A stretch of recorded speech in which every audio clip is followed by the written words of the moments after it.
Mata uang yang dianggap kecil satu ini justru dampaknya besar bagi ekonomi dunia. Kalau kamu seorang investor, pastikan kamu dengerin episode kali ini sampai akhir. Australian Dollar atau AUD siap bikin terangkat alis kamu. Let's go!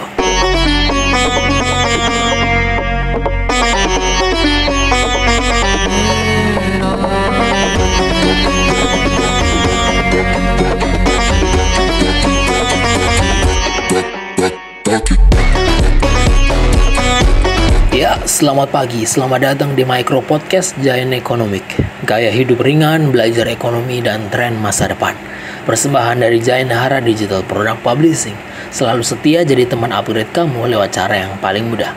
Bersama saya, Kidung Alexander sebagai host kamu hari ini. Sebelum kita lanjut, pastikan dulu kamu subscribe dan nyalain loncengnya biar kamu gak ketinggalan episode-episode yang mencengangkan lainnya. Thank you. Kalau gitu, mari kita mulai. Yes, hari ini kita bahas satu mata uang yang mungkin jarang banget ya jadi headline. Tapi diam-diam punya pengaruh yang besar. Australian Dollar, atau yang sering kita sebut sebagai AUD. Apa sih yang membuat AUD ini menarik bagi investor global? Dan bagaimana mata uang ini bisa mempengaruhi strategi parkir uang tunai dan stabilitas ekonomi dunia? So, AUD atau Australian Dollar pertama kali diperkenalkan pada 14 Februari 1966, menggantikan mata uang yang lama, Australian Pound. Sejak saat itu, AUD dikenal sebagai mata uang komoditas. Karena nilainya yang sangat dipengaruhi oleh ekspor Australia seperti biji besi, gas alam, batu bara, dan produk agrikultur lainnya. Australia punya reputasi sebagai negara yang stabil secara politik dan ekonomi. Belum lagi dengan sistem keuangan mereka yang transparan. Itu sebabnya AUD sering dianggap sebagai alternatif yang menarik untuk investor yang ingin diversifikasi portofolio mata uang mereka.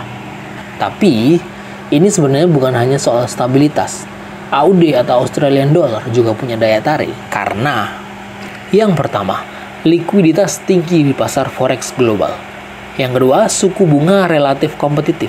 Nah, ini yang menarik bagi investor yang tipe yield seeking. Yang ketiga, kebijakan bank sentral yang jelas dan predictable. Artinya, mereka tidak aneh-aneh dalam memutuskan sesuatu.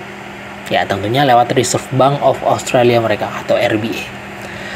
Saat negara-negara besar seperti Amerika, Jepang, atau banyak negara di Eropa mengalami ketidakpastian, AUD sering menjadi pilihan parkir uang tunai karena dianggap dalam tanda kutip lebih netral dan bisa tetap produktif.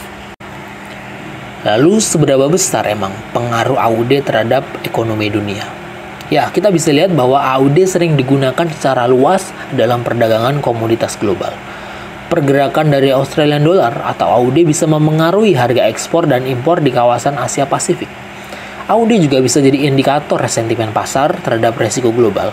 Nah, yang harus diingat buat teman-teman di sini, saat AUD menguat, biasanya pasar sedang optimis terhadap pertumbuhan ekonomi dunia. Bank sentral dan investor institusi sering memantau AUD atau Australian Dollar sebagai bagian dari strategi lindung nilai dan diversifikasi mata uang mereka. Jadi, sangat menarik ya. Sebagai orang yang awam dalam hal ini, tentunya kita bisa belajar dari episode kita kali ini, yaitu kita memahami karakteristik mata uang komoditas. Contohnya di sini adalah AUD, karena mereka sangat dipengaruhi oleh harga bahan mentah dan kondisi geopolitik. Kita juga harus belajar juga bagaimana mata uang itu bisa jadi alat diversifikasi portofolio.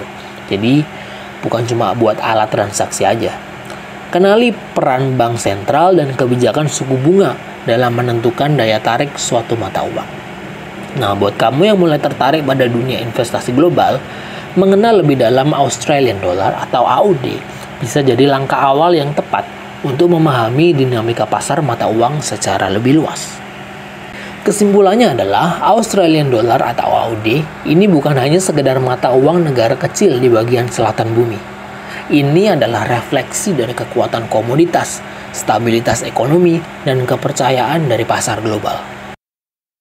Dengan memahami AUD, kita bisa melihat bagaimana uang bergerak lintas batas dan bagaimana investor itu membaca peluang di tengah ketidakpastian.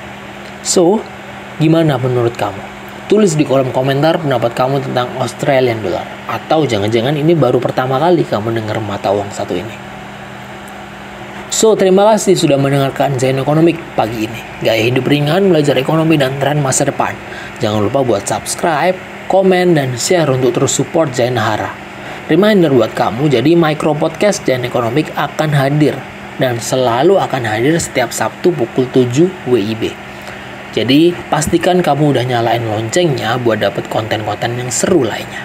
Support terus channel kita, biar kita bisa terus grow bareng kamu semua yang ada di sini. Kita juga baru aja ngerilis ebook baru yang berjudul Apa Dolar Yang Kita Kenal Akan Mati.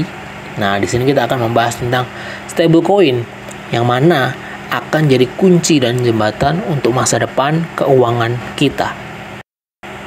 Terima kasih untuk semua yang sudah mendengarkan Zain Ekonomik hari ini. Dan yang pasti jangan lupa buat kepoin ebook kita di link ID/Zainhara. Linknya pakai Y. Thank you buat semua yang udah dengerin episode kali ini. Itu aja untuk episode ketiga kita. Mari kita bertemu lagi di episode minggu depan. I guess I'll see you around. Have a good weekend.